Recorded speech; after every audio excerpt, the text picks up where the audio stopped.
இந்த பாருங்கள் இதான் சாப்பிட்டு பார்க்க போகிறோம். இன்றைக்கு செஞ்சால் அன்னாசி கறி பிரியாணிக்கு எப்படி கொண்டு பார்ப்போமா.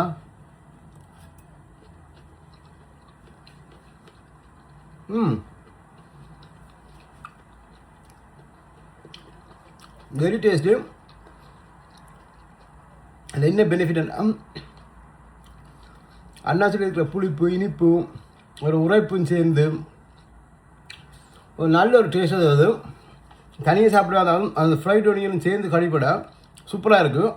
ஆனால் இது வந்துன்னா அது தனியாக சாப்பிடக்கோ விடையரா போகிறோம் அப்படியே முழுக்க சாப்பிட்றோம் போகிறோம். இங்கே பிரியாணிக்கு செய்தது அப்புறம் வீட்டு ஆக்கள் வரணும். அப்புறம் வேலைக்கு இல்லைன்னா கோவிப்பிடும் கொஞ்சம் சாப்பிட்டு விட்றேன். சூப்பராக இருக்கும். செய்து சாப்பிட்டு பாருங்க பிரியாணிக்கு எப்படி இருக்குன்னு. அந்த வீடியோ நாளைக்கு போடுறேன்.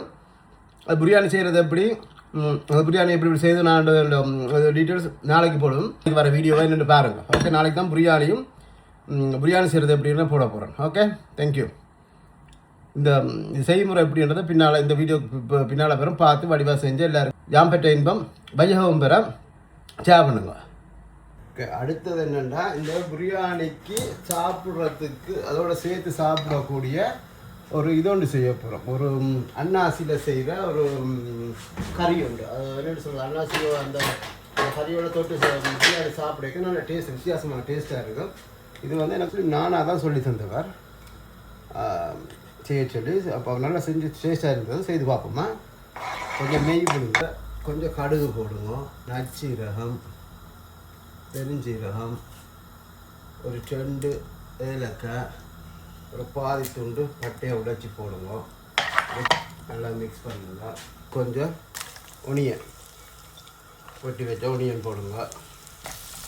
ஒனியனோடு சேர்த்து கருவேப்பிலை கொஞ்சம் போட்டு நல்லா ஒரு எண்ணெய் கலர் வர மட்டும் ஒரு கொஞ்சம் வதங்க மட்டும் நல்லா வதக்குங்க நெய்யில். சரிதானே. உப்பு, நான் கல் உப்பு கொஞ்சம் போடுறேன். உப்பு, அதுக்கு தேவையான ஒரு 3/4 கரண்டி மஞ்சள்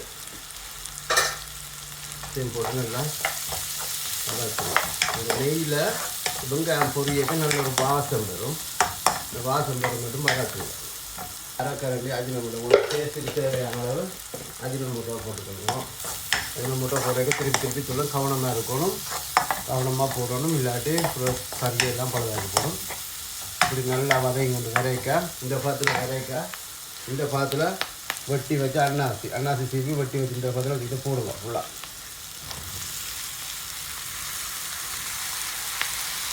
அன்னாசி பழத்தை போட்டு நல்லா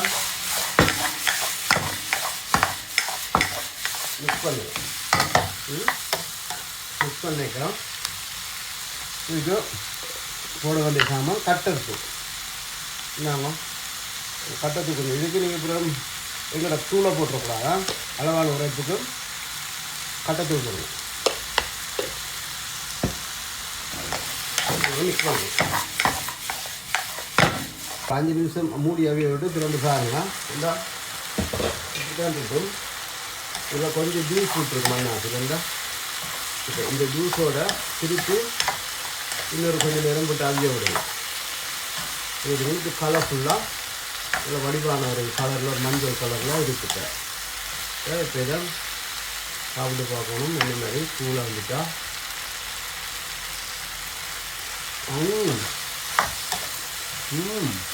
நம்பி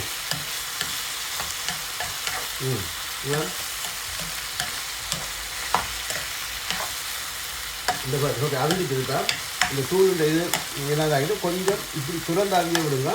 விட்டிங்கன்னா கொஞ்சம் இந்த ஜூஸ் பார்த்து இந்த பாருங்க இப்படி வந்துட்டா இதில் கொஞ்சம் இந்த அன்னாசி வந்து கொஞ்சம் கடிபடுற மாதிரியும் இருக்கணும். அப்போ தான் டேஸ்ட்டாக இருக்கும்.